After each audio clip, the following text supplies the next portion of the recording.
The schools are not well adapted to boys. I don't think they're particularly well adapted to girls either, by the way. But they're particularly not well adapted to boys. Boys aren't designed to sit still and be bored out of their skulls for 7 hours a day.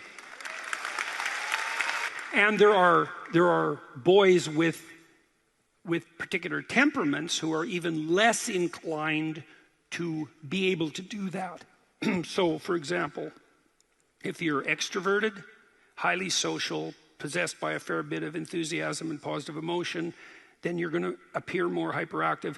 If you're creative, then your attention is going to be fragmented in some sense by the multiplicity of your interests. So if you're creative and extroverted, then you have both of those working against you in terms of your quiescent adaptation to the school environment. If you're disagreeable, which is also more likely if you're male, then you're quite likely to push back against what you see as stupid, arbitrary rules. And so we know perfectly well, for example, that attention deficit disorder overlaps with childhood conduct disorder and antisocial behavior. And I'm not saying that all children diagnosed with hyperactivity are conduct disordered. I'm saying that more aggressive boys tend to manifest symptoms that sometimes tilt them towards juvenile criminality and sometimes tilt them towards attention deficit disorder and hyperactivity. But it's partly their somewhat rebellious temperament. And so if you're disagreeable and extroverted and creative, then why wouldn't you be hyperactive? And then you might say, so when amphetamines were first used to treat hyperactivity, the hypothesis was the following. Kids who are hyperactive or attention deficit disordered are of a different neurological type. Now, as I said, in rare circumstances, that's true. But absent evidence for neurological dysfunction, I would hesitate to make that presumption.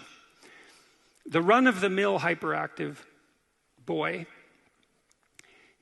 if you put him on amphetamines, Ritalin, his attentional focus improves. Now, the original hypothesis was that's because these abnormally neurologically structured hyperactive boys have a paradoxical reaction to amphetamine administration. It calms them down, whereas with normal people, they become more stimulated, okay? There's a word for that theory, and the word is wrong. Okay, so more intelligent and differentiated analysis has indicated that if you give any child amphetamines, the grip of what they're attending to is stronger.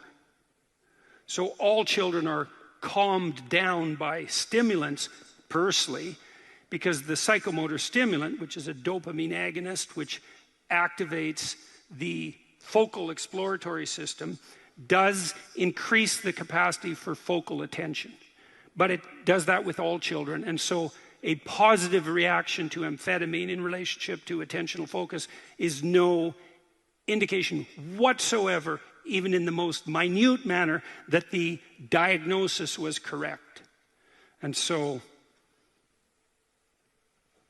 I don't buy it, except in these rare cases, is that we use amphetamines to conveniently modify the behavior of bored boys because we're too stupid to construct our education systems in a manner that doesn't drive them mad.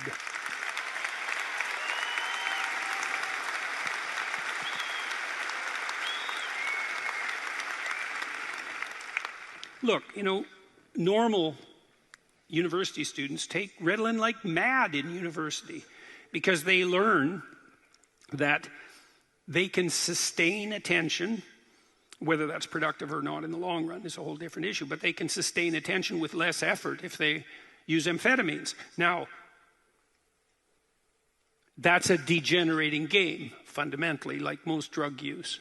And I suppose if it's very carefully regulated and the doses are low, then the negative consequences are less dramatic. But I think the whole thing's just, it's a psychosocial fraud. It's a, what do they call that?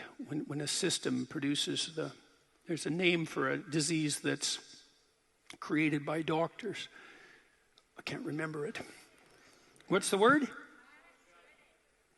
Iatrogenic? Iatrogenic? Yeah, that's right. Yeah, hyperactivity is an iatrogenic disease created by schools. Yeah, that's the case. So, boys should play more, way more than they do. Way more. They should play to the point of exhaustion in some sense every day. Really, really. They'll quit when they've had enough. I bet your hyperactive son has no trouble paying attention when he's playing video games. Well, that's worth thinking about, isn't it?